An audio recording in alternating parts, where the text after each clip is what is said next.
kobunisa oya moi. Donc tant que nous sommes là au Bali, là tu alliance, au lati voile, au sommet la mobilité, tu es bien mobile, mais au sommet chaque fois bala, et ça signe que aussi au côté de la mariage spirituel, au bala la boutou ça a besoin de délivrance. Et ça va te mettre ba soit kindo qui dans zela ndoto. Et ça va te moussoube pas mon là dans zela ndoto. Tant que yo aussi ba ndoto na yo te ça na danger, ba ko yiba étoile na yo, ba ko bebisa makamuna malamu. Bakoki ko bebisa oyo nza makani ko sa na vie na yo. Yango tango sa na phénomène wana okaka ko siba bandoto na yo te ndeko benga biso to suka yo. Toto bazo botola yo, bazo yiba yo. Totala ka bandoto et puis toloba non ndoto oyo en tout cas ils attaquent. Ils a malamu te faut luka traitement. Que biloko wana ozolia eza biloko normal, eza poison de nuit. Même ça, il y a nourriture préférée. L'autre, c'est la madessou. Ça, il y a pondu. C'est un poto. On y a fumbwa kala. Mais il y a bandoto, il y a tout fumbwa. Mais tu as la vie d'ailleurs. Donc, on a aussi bandoto. Et ça, problème. Donc, tant qu'il y a un problème, on a aussi bandoto. On a un bandoto. Et ça rappelle attaque. À chaque fois, il y a effacer bandoto. Pour oyer bakate. Il y a un moment où il y a un moment. Tant que vous savez que vous avez parce que vous avez l'autre raté. Et c'est la même chose. Donc, blocage. Moussa, on a l'autre raté. Blocage. Mauvaise odeur spirituelle. Parce que vous avez une relation. Donc, et ça, les camarades sont tous les gens. Moussa, on a l'autre raté. Moussa, on a matière fécale. Musukutu da waka mutu azolia même ba matière fécale. Musoko mona ko la toilette tonda. Ça va sinya mabe. Mutu mususu pa ko mona akokende boye toilette ebukana. Moi ça la ba besoin ezalité. Mutu musuko mona ndoto asene ba besoin likolo na yemoko. Donc ça makambo oyo vraiment les autres ça va te belé. Voilà, comme vous le constatez, nous sommes en direct, hein, c'est Kinshasa TV, Junior Diasso, le Neymar de la presse. Moi, ça me fait plaisir encore de recevoir cet homme de Dieu. Pour si vous rentrez encore dans l'émission, tous les cas, la chaîne RDC Flash, Congo Bravo. Cet homme de Dieu s'appelle Révérend Paul Pan. Adam, tu as cicaté dans le micro de Junior Diasso.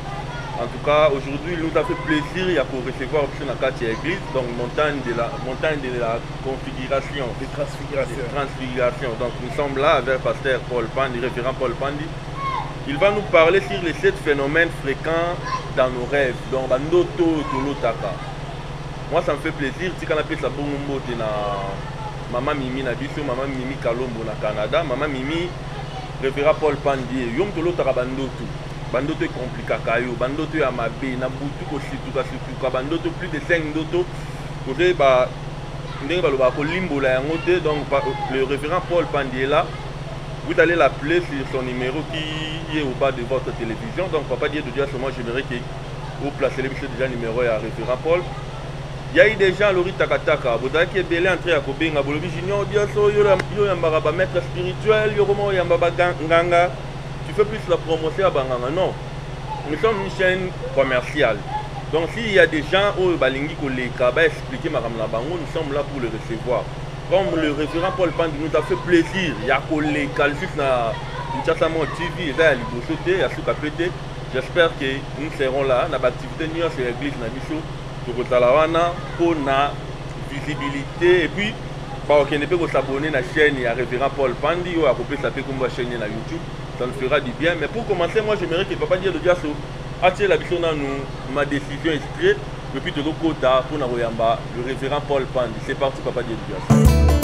Ah, il est vivant, Jésus est vivant, il est vivant, Jésus est vivant, il est vivant, Zambé adore Aloua, il est vivant. Il est vivant. Là, c'était pour faire plaisir à la chrétien. Je sais que beaucoup déjà vous s'abonner, vous commenter, vous like, bien. Un grand merci à Willy Bonze Kakine Braza, Michel Pouy. Nous sommes ici avec le révérend Paul Pandi. Révérend Paul Pandi, Shalom.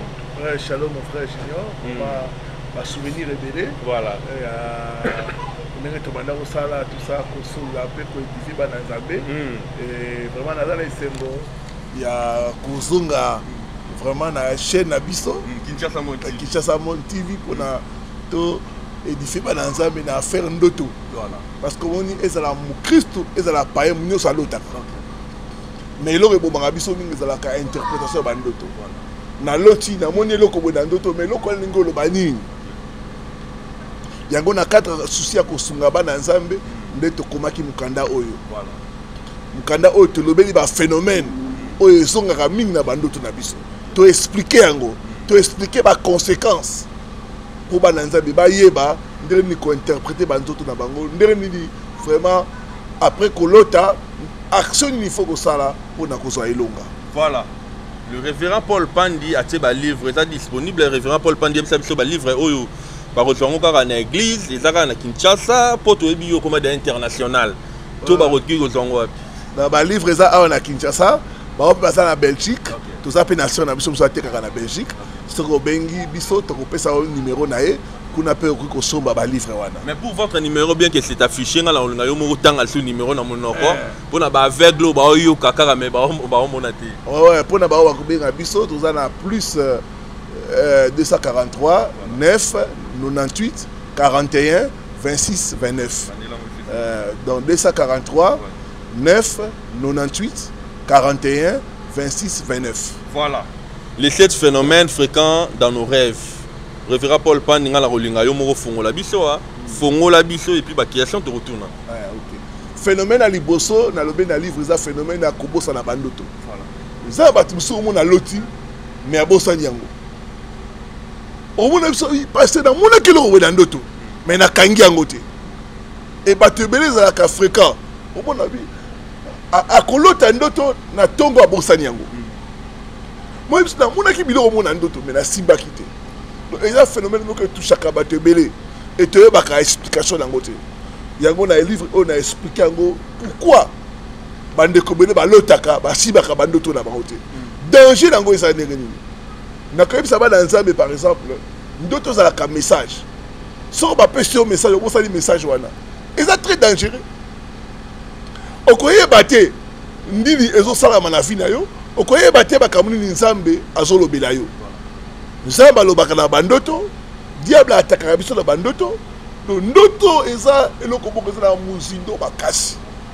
Ndoto eza message, ndoto eza révélation. Ce qui est kozo kanga bandoto te, oza na problème. Yango tokotala bana nzambe mingi na nzela ko bosala ka bandoto na bango baso basala kota na kindoki. Yo e bagate masba kocho na ba alliance ndenge na ndenge. Mon peuple est détruit faute de connaissances. Il y a un phénomène wana ukaka kosiba bandoto na yote ndeko benga biso to sukayo. Et ça malade, il faut pas traiter yango. Imaginez un peu bandoto mususu oyo. Et ça ba tebele ba bazwa kindoki na nzela ndoto. Et ça ba mususu ba pamola ba na nzela ndoto. Tant yo aussi ba bandoto na yote ça na danger. Ba ko yiba étoile na yo. Baki ko bebisa bakamuna malamu bakoki ko bebisa oyo nzambe akani ko sa na vie na yo. Donc ba danger vraiment ya ko bosa la bandoto isa ebele. Révérend Paul Pandi bandoto mais batumsu ba bi bandoto msi ya na makanisi ndengo tambola na journée ndengo makanisi wana na butu okila msoko lota yango est-ce yango peta danger ndengo na tamboli na loti makamusu na se ya ba fatigue wana. Oui, bandoto musupe ya bongo salama. Ya ngoto tala katosaka na 3 sources bandoto. 1. Ndoto ko te pa ya Nzambe. 2. Ndoto ko te pa ya Satana. 3. Ndoto ko te pa na biso moko. Ya ngoto muta kontaka biso to tala to ko discerner. Est-ce que ndoto ko te pa ya Nzambe? Ndoto oyo est-ce que ko te pa ya Satana? Est-ce que ndoto oyo e uti na makanisi moko? Par exemple, olula ka mwasi moko boy. Ozo réveiller kaka. Et puis, na bouton moni. Voilà tout le bas, ma canisse d'ailleurs. Moi, tout ça dans la piaka. A résonné trop. Bon, alors, tu as un bon. Nous devons te considérer en côté. Mais nous devons être en famille. Nous devons être fréquents. ndoto bazo botola yo bazo yiba yo totalaka bandoto et puis toloba non ndoto oyo en tout cas ils attaquent ils a malamu te faut luka traitement. Révérend Paul Pandi na bandoto tu as na bandoto pour makama bandoto to sola na trop mais j'espère que bana nzambo ba la na minute na Kinshasa Mo TV ba kozwa pe ba kozwa ba nini hein ba signification ya bandoto na bango voilà. Maman mora bengi biso alobi ye alota bazo donc ba pupoli maboko ndira simba ke loko ba pupoli maboko depuis wana ata simi mbongo mais akanga ngol suscité révérend Paul Pandi ndoto ezape la nzela satana oui tango moni to ba pupoli maboko c'est dit ba botoli loko za na maboko na yo yango mona ke mbongo moye vanda na maboko no ezate tango aussi mbongo bala ba koyi malade tango aussi malade mbongo mutu aussi problème tango aussi mbongo ba bengi onde ko mwana na hôpital il faut bimisa mbongo tango aussi mbongo bakangi mutu boko na famille yango to lobra ndoto za na ba signification makasi tango moni bongo donc ezate to boko babe donc bazo botola yo bazo longola yo moye loko evana na maboko na ezate maboko neto simbaka maboko neto swaka maboko neto salaka tango moni bongo en tout cas il faut oluka délivrance pour na ikamboana ici là. La délivrance ça va se faire comment? Si vous moutonnez dans ndoto bongo ko le gandé ni délivrance ça doit combien de jours à prière, combien de jeûnes? Voilà to tala ngona ba problème ba ndoto mususu. Parce que moni to ken un phénomène à liboso, ndenge to lobi oublie des rêves. Donc muta ko simba ndoto te. Et ça problème. Donc tant yo ça la problème aussi ba ndoto te, o la muka ko bosani bandoto. Et ça rappelle attaque. Parce que moi, je suis en train de faire suka simi noto aoyeba makamla miso na tongo ba effacer tableau tongo ba effacer tableau yo siko okoyeba eloko moko te mais bango bazo opérer dans secret chaque fois tongo ba effacer moyen o tomboka ezate moyen oyeba makamla de kala vie na yo ezate mon peuple est détruit faute de connaissance quand on a bandoto bande rebelle bazolota l'aime ça zonga na place à Botamara, na ba parcelle familiale donc abima déjà mais Paul Pandi a zolo talem sur kamobo mo na zonga na katanda kuna bango azongi na village révérend Paul Pandi oui tokolo bakeza ndoto ko mabe ndoto zonga esika oyo olongwa comme tala uniforme ndoto oyo songi par exemple esika olongwa isa mabe isa mabe ko so na poto mais yo lo taka toujours ça na Congo donc isa mabe au constater blocage. On constate que ma fait nous ça la récime raté. On constate que moyen final progresser zaté. On constate qu'on se tourner en rond. Et ça on se voyage à 5 ans, 10 ans, 20 ans à se tourner en rond pour si bambo ça passe. Mais au moment na butu yoso à so ta tourner d'autres zonga na Afrique zonga na Congo. Yango to lo baka ndoto peut-être ça maladie ça. Tant que yoso mo na ndoto bongo, yeba que maladie moko za quelque part. Il faut le traitement.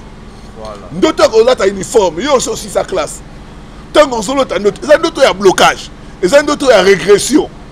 Au moment que chaque fois ça li pas moko liboso, il faut ça la 2-3 pas en arrière.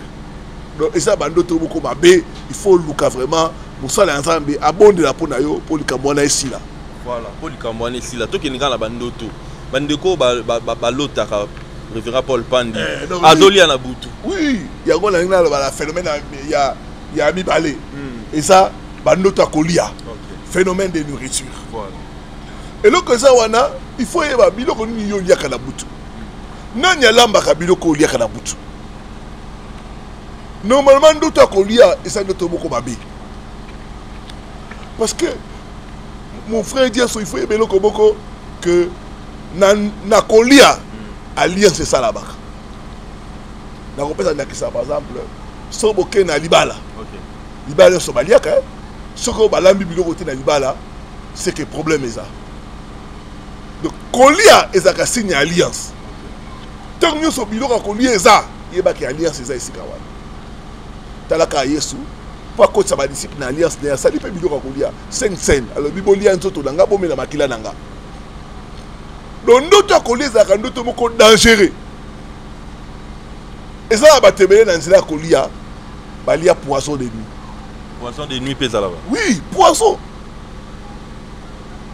Oh comment on a mutu à l'autre dans d'autres azolia alamuki eloko ekangami yango nasi bakawana ebele parce que ngai namonaka biloko ekangama nga na kingo omona ata bokoti ya botrouve ndoto akolia na butu ndekolanga biloko nini oliaka na butu biloko wana oliaka nani alambaka yango ndeko mosusu nazwi ka biloko ezotambolaka na nzoto na ye chaque fois akolia na butu akolia akomona bandeko ne ya famille bazo kopesa biloko akolia. Mon peuple est détruit faute de connaissances. Donc biloko toliaka na butu wana ebimaka malchance nga makambo malamu ezobeba biloko toliaka na butu na ndoto ebimaka bamaladie bizarre bamaladie mystérieuse oyo batebele bazobela oke na hôpital bazomona eloko moko te mais yo ozosouffri kaka na nzoto na yo tala bandoto na yo ndeko nanga bandoto nini ozwaka mingi chaque butu ozoliaka ndenge nini ozala na bonne santé soki ozoliaka na butu Bible dit il y a la table du Seigneur, il y a aussi la table des démons. Mutu azoli ya butu azo participer à la table des démons. Akomona makamne bandoko beba, blocage, maladie, échec et baba kamande na nini. Moi j'aimerais que Koto expliquer bien révérend Paul Pandi. Mutu azoli ya na butu. Ils ont battu sur l'emsa otu musala, azui aza fatigué à kogo liati. Ya rola muka désert, iner allié. Est-ce que ça m'a bé?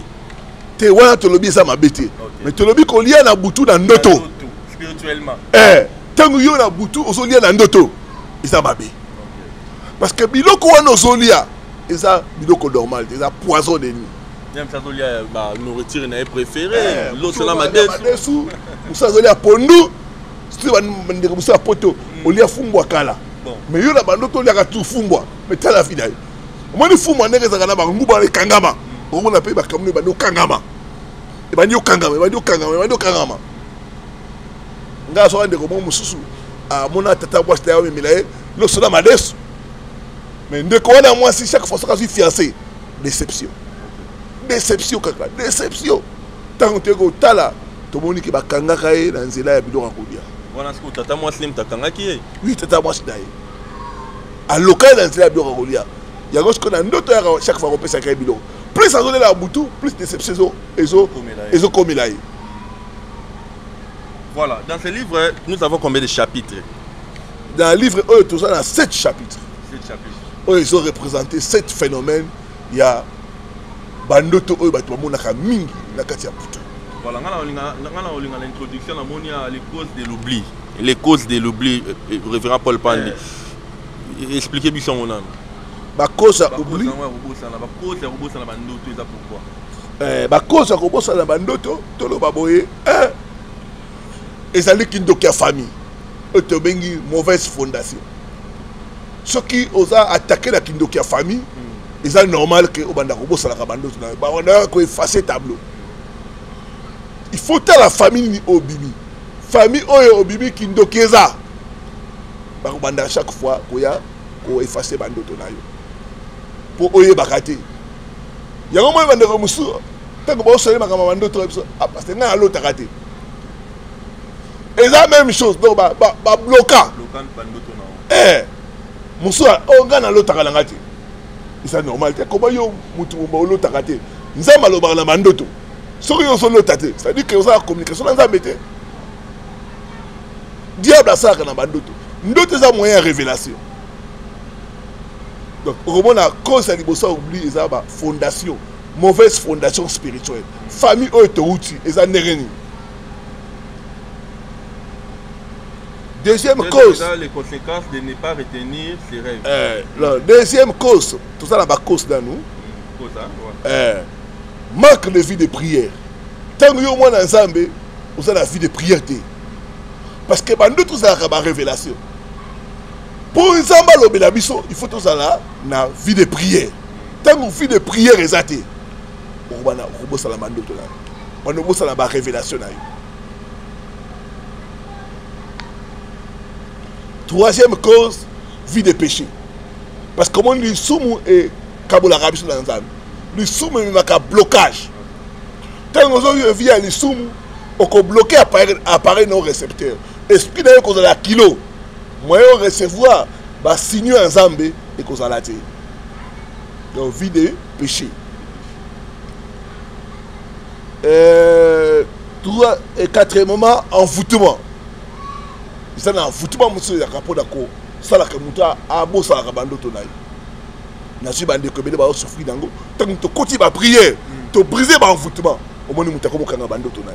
Ah pasteur, na comme ce ko kanga bando tonanga.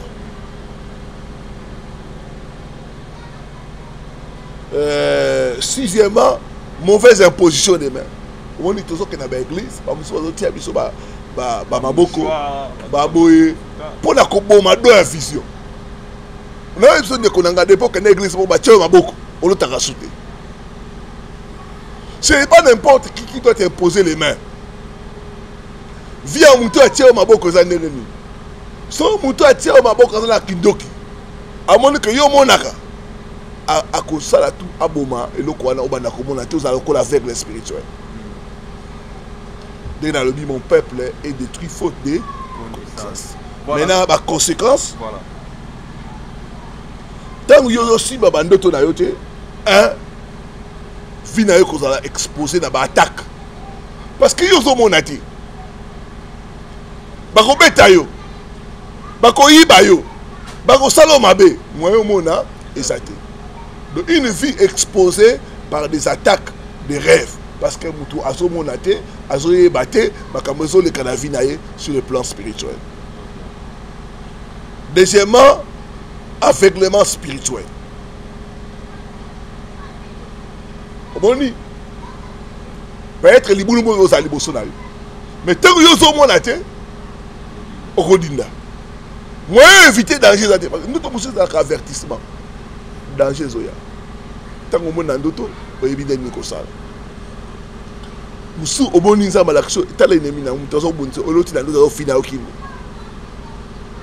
oyebi ndenge ni ko se comporter face à mutuana mais tangu yo ozo monate ozo yebate makambo ozo lota ozo kangango te ndenge ni ko se protéger moyen te révérend Paul to na wana oloti mutu azo fina okingo mais to yo ka batebele balobaka ke balila tarape bilongi ya bato comment détecter que mutu oyo nga loti frère die doit finanga kingo na ko kangi mamondo kité comment na oyeba kité za frère die de za mutu moko ala tchelonga frère die mingi totalaka parce que oyebi ennemi nga ko tia confusion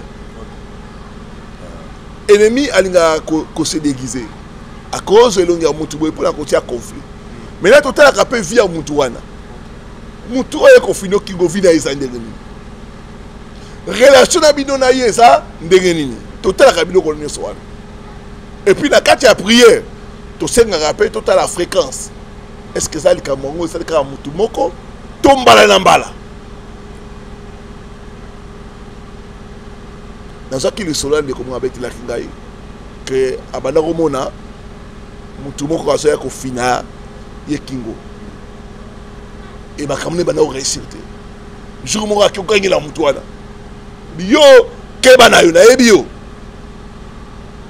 et depuis akangi na mutu wala makamne ko ma réussi donc ce que on a le kambu musezo songa chaque fois yeba ke ndeko wana misala na za malamuti nazana ndeko moko alotaka mwasi moko ya munene azoya ko finaye na libumu mais na libota na yinga betela nga lisolo ezana tata mwasi to ndeko moko ya papa na bango azape na azana moi ba fi moko ya bongo est-ce que tu détecter que ça maman na l'autre randé wana révérend Paul Pan bon au moins ndoto za ka révélation ta progressive il faut continuer ko bondila nzambe la kisangai pour maman wa bimara elonge mona na te masaka mo na zo pe ka bongo amona relongité tant to continue na kata ba prière to continue na kata ba prière tu elongi ya muteko mona ndeko yo za pression na ka ndeko moi c'est mona mbali bonga ya ko abiser dai mari de nuit car à chaque fois bongo mais tant que tu continues na prière tu continues na kata ya jeûne le binzambe lakisa mutwana nkomusu alali aloti ndeko wana ye asali o nga osala ta nga kenni abalusi elongi atali boy papa na botaye alamuki nzutu kolenga abenga balamu pasteur tala makamna montala mama na bizala kalme eza bitumba ya molimo eza bitumba ya nsoto te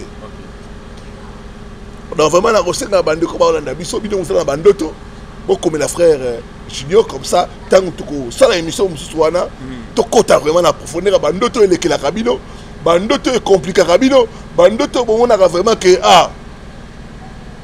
gars en tout cas ndoto eza makasi bakomela yo comme ça okozwa la émission ekolanda vraiment tokota na bosindo ya bandoto topesa interprétation pe to aider batu ndenge nini vraiment ko se comporter nini ko bondela pour na kobima na bandoto wana. Apôtre, nous allons pas finir tous les livres hein, dans l'émission mais bazan a besoin ba interprétation ya bandoto. Moi j'aimerais que ndenge pasteur révérend Paul Pandalobi beaucoup ta boluka bosomba ba livre oyo ba point de vente na ngo apesi déjà na Belgique ezali awa pe ezali ba point de vente mais révérend natangi place mo chapitre 5 hein chapitre 5 hein la moni les phénomènes des matières fécales et les toilettes dans le rêve.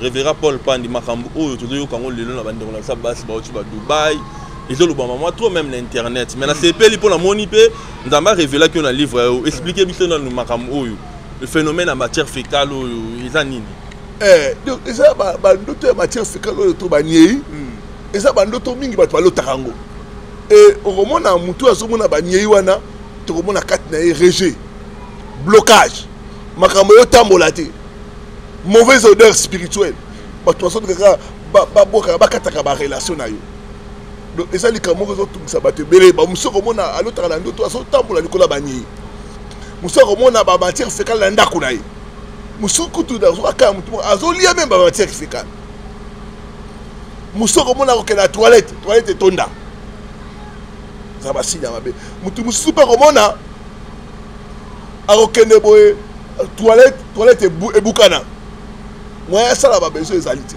mutu musoko mona na ndoto asene ba besoin likolo na ye moko donc eza makambo oyo vraiment les autres ça va te belé bandeko musu ba benga ki pengai ba musu sipe ezala rapena la mungi na tongo bo mona libosa porte na ya moni matière fécale mais bi muta sali yango te libosa ya porte eza te ke ndoto mais ça ya ki mona miso oui ba kawana il faut faire attention parce que ezala kami ba mauvais sort na ba enfoutement parce que oyebi que matière fécale ezala ke loko moko pona ko enfouter na sika ndeko moko bongo amoni na magasin na ye ba soumis libosa porte il y a un église qui dit ah ça va marcher no bazaka ba cheki en église na lobby coup d'état là boy ba tu bakota sur boutique moi wana fante comme ko diminuer ti ne ko na kanga magasin na tanga yo ki enseignement que matière fécale les agelo comme pour na ko enfouter pour na ko benga la clientèle ndai ko regretter ah ce qu'on a ebaki donc on négliger ba matière fécale surtout na manzela yo moni mate talaka tambolaka otalaka bambas comme ebele batebele bazonyata bambas batebele bazolokota bambas donc matière fécale to négliger à côté zakaba eloko mo même quoi qui doki bakasi pour na ko bebisa pour na ko tia malédiction likolo ya bati mais lelo bato basala on la Dubaï bazokoma na bambongo tout le monde ba jeune fille na biso na ba Dubaï ba compter bambongo pour la matière fécale révérend Paul Pan oui mais bambongo on est à satana omoni bambongo na bazo compter likola ba matière fécale eza bambongo ya satana parce que boye ba réseau monsieur komi awa to za courant nango ba réseau mabe et ba jeune fille ebele ba côté na ba réseau wana ba réseau occultisme ba réseau ya magie na ba kisi o mona kela mbongo boye mbongo se multiplier yo mona comme na mbongo bela ina ba marchandise mais keba ndeko nanga côté ka âme na yo te likola ba bia monde oyo kokota la ba réseau mususu te o po ba brancher yo pona vida yo lobby o bana ko regretter. La Bible dit à quoi servirait-il à un homme de gagner son âme? De perdre son âme s'il gagnait le monde entier. Âme en moutou et ça n'a pris koleka bambongo koleka biloko nyos. Voilà. Pour tout qui est déjà tout expliquer le livre Mobimbate dans le bateau tout dans besoin livre va contacter ba numéro ya révérend Paul Pan Barozango mais il kamopé à mon nez auto dans lango lelo ba jeune fille est belle. Pas comment pour rêver mariage. Pour rêver on a qui moto boy mais la bande tout sur l'autre t'as déjà bali. Ado la alliance. Oui et ça ka bande tout mabe. Parce que tant que yo rêver chaque fois au bala. Parce que et donc on de continuer il faut to eba que ezaka na libala butu. Ezaka na libala moyi. Mabala nyos o tango rêvaka toujours na ndoto na yo ozobala. Yeba ke za libala butu. Oh libala butu ebomaka libala ya moi mutu ya bali na butu akobala na moi te yango moni bandeko mosusu omona asala mbongo ebele asalaka mwasi te abala te kaka nda azoka bali nefi atiki bango parce que aza na mwasi te ya butu mwasi ya butu azalaka na zuwa makasi mobali ya butu azalaka na zuwa makasi akobundisa oyo ya moi ntango nyonso yo ozolota ke obali balati yo alliance olati voile ozomona mobali te to oyebi mobali mais ozolota chaque fois obala eza signe que aussi okota na mariage spirituel obala na butu ozala besoin ya délivrance mais bato mosusu bakanisa lem si eza barévélation ndenge alolota bongo eza révélation nzambe aolakisa ke dans les jours à venir aobala te nga nazwi baka ya bongo ebele ya bajeune fille otala kaka boye déception bamibali ya poto surtout bino bato ya poto bopromettre bafille ebele awa mabala okima na bino oyo bakode otindaka su te babiloko ebele eza toyebake bandoto ya mabala wana il faut totraite yango bato ebele ya mabala na butu yango baokoka kobala na moi te nge tolobi mon peuple est détruit faute de connaissance tolobeli yango na livre totraite problème wana vraiment ya mariage spirituel donc nakosenga bandeko vraiment bo se procurer balivre oyo eza na ba ndenge tolobaka na kina faux prix donc eza vraiment na faux prix benga okoki koya mpe awa na église mpona kozwa livre na yo na faux prix.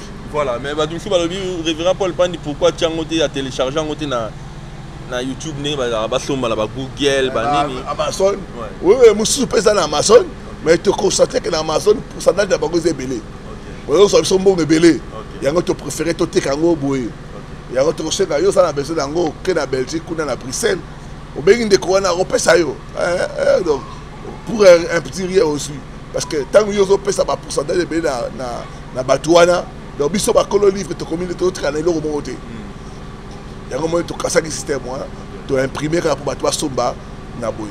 Pour te conclure dans le livre, au 7e chapitre, la monu, le phénomène des morts, le rêve. Expliquez-moi. Phénomène wana eza ndenge nini eza boye bato ebele lelo oyo bakoma soki alali akolota moto akufa ezala ya famille na ye to ezala ya baninga na ye ndoto ya bato bakufa ezalaka ndoto moko mabe parce que bible ye moko elobi ke rapport moko eza te entre les vivants et les morts ntango nyonso omona toujours bato oyo bakufa eza signe ke esprit de mort ezobundisa yo esprit de mort wana elingi oloba te okufa te esprit de mort wana eza esprit ya destruction ekodétruire bakamba malamu na vie na yo ekobima blocage ekobima isolement ekobebisa barelation ekobima pauvreté yango na sui bakaka bandeko ebele oyo balotaka bato bakufa ntango tokoti na kati ya vie na bango tomoniki makambo nyonso ekufa na vie na bango ezala barelation ezala mbongo ezala bamakambo ebele rien ne marche.